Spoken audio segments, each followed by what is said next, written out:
दक्षिण विधानसभा चुनाव को लेकर अब कुछ ही दिन शेष बचे हैं, जिसको लेकर राजनीतिक पार्टियों के द्वारा अब प्रचार प्रसार तेज कर दिया गया है। साथ ही काफी तीखी बयानबाजी भाजपा और कांग्रेस में देखने को मिल रही है। पीसीसी चीफ दीपक बैज ने आज पुराने कांग्रेस भवन में पत्रकार वार्ता को संबोधित करते हुए भाजपा पर तंज कसा। उन्होंने कहा कि भाजपा घर घर जाकर युवाओं को ताश के पत्ते बांट रही है। मौजूदा सरकार युवाओं को सट्टा की तरफ धकेल रही है। साथ ही अब युवाओं को जाली बनाने का प्रयास सरकार के द्वारा किया जा रहा है। आगे उन्होंने हाल ही में भिलाई में हुए एनकाउंटर पर कहा कि जिस प्रकार से वैशाली नगर विधायक ने एक युवक के साथ उसका गला पकड़कर हरकत किया, क्या उस पर पुलिस कार्रवाई होगी?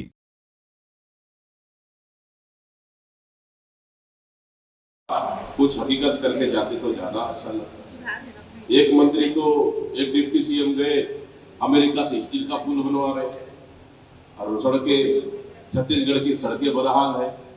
तो ठीक है, अगर पैसा मिल जाए, स्वीकृति मिल जाए तो अच्छा है, लेकिन सपने दिखा के जाए अब वो तो ठीक नहीं। जनता पार्टी इतनी डरी हुई है कि सरकारी बीएलए से अपने पर्ची बंटवा रहे हैं और बहुत से ऐसे लोगों को प्रलोभन दिया जा रहा है। एक एक साड़ी, फिर उसके बाद 500-500 रुपए साड़ी के साथ पैर पट्टी बट रहा है, कंबल बट रहा है। मतलब भारतीय जनता पार्टी ने हर हथकंडे हार के डर से अपना रहा है पूरी तरह से। पैसा तो पानी की तरह बह रहा है और दारू का पूरा नदियां बहा दिए हैं दक्षिण विधानसभा में। मतलब इस उपचुनाव के चलते दक्षिण विधानसभा में भारतीय जनता पार्टी हार के डर से पूरे नियमों को ताक में रखकर काम कर रहे और फिर भी कुछ नहीं होगा। इस समय दक्षिण के मतदाताओं ने पैसा नोट उनका, वोट कांग्रेस को, ये उन्होंने तय कर लिया। भारतीय जनता पार्टी और मोहन भैया बहुत ज्यादा शायद अहंकार में है, लेकिन ये उनको पता होना चाहिए उनके पास भी खुद के पास एक ही वोट है, एक ही वोट डालेंगे वो। मोहन भैया भी एक वोट डालेंगे। एक दक्षिण विधानसभा में रहने वाला एक गरीब मतदाता भी एक ही वोट डालेगा। घमंड किस चीज की? अगर मतदाताओं को, दक्षिण के मतदाताओं को अगर अपना वोट बैंक अगर समझ रहे हैं, अगर उसी घमंड है तो अच्छी बात है, मैं बधाई।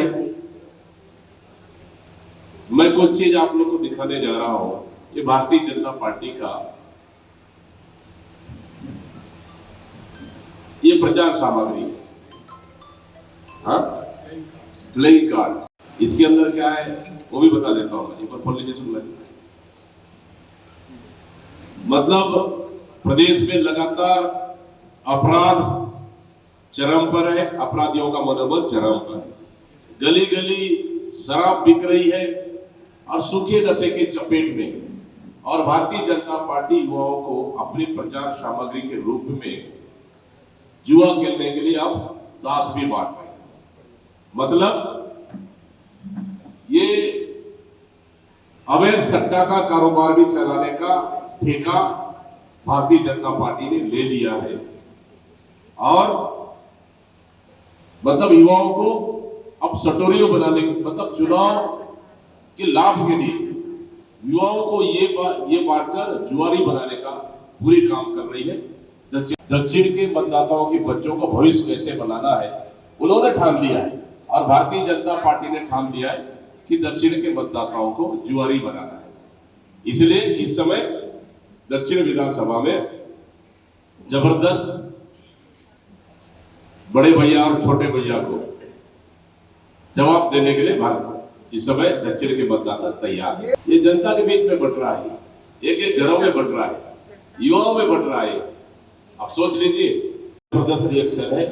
कल भी हमारी बैठकें हुई, यहाँ तमाम हमारे वरिष्ठ नेता, पूर्व मुख्यमंत्री भूपेश बघेल जी, टीएस बाबा पूर्व डिप्टी सीएम और हमारे लीडर ऑफ अपोजिशन महंत जी, वो भी लगातार प्रचार कर रहे हैं और हमारा एक एक कार्यकर्ता जबरदस्त प्रचार कर रहा है और निश्चित रूप से और हमारे तो पूरे वरिष्ठ नेता मैदान में उतर चुके हैं, लेकिन भारतीय जनता पार्टी के नेता अभी तक दीपावली मना रहे। अच्छा है कि दीपावली मनाते रहे और इस समय चाहे कुछ भी हो जाए 13 तारीख को कांग्रेस के पक्ष में मतदान होगा और 23 तारीख को कांग्रेस पार्टी ही जीतेगी। क्या अपने लोग सरकार अपने विधायक और अपने लोगों को बचाने के लिए ही ये सरकार बनी है, इसी कारण अपराधियों का मनोबल बढ़ा हुआ है। रायपुर से राघवेंद्र पांडे की रिपोर्ट।